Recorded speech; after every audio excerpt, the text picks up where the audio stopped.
High বন্ধুরা, কেমন আছো? আশা করি সবাই ভালোই আছো।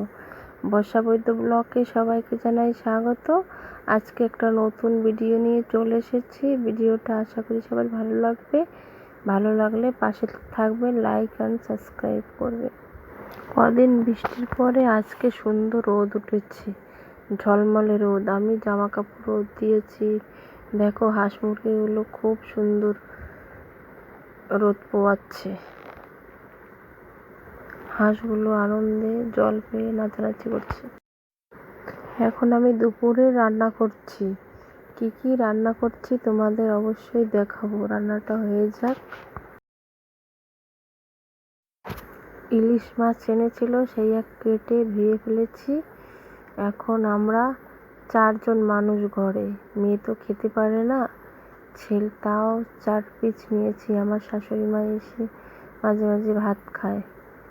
4 পিস মাছে নুন হলুদ মাখিয়ে তারপরে ভাজা করব।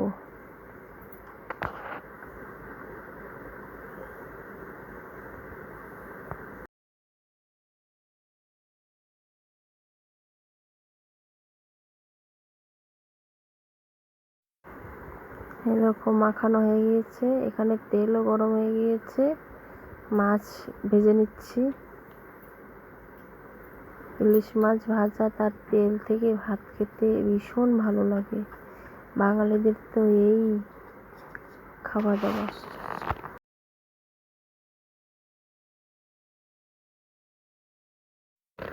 মাছের ভাপা করেছি। মাছের ভাপাটা লাল লাল ঝাল ঝাল হয়েছে, খেতেও ভীষণ ভালো লেগেছে। যে ভাত করেছি আর আলু দিয়ে মাছের ঝোল করেছি আর ইলিশ মাছ ভাজা করেছি আর দুধ। আমাদের খেতে গেলে দুধ। ভিডিওটা এই পর্যন্তই।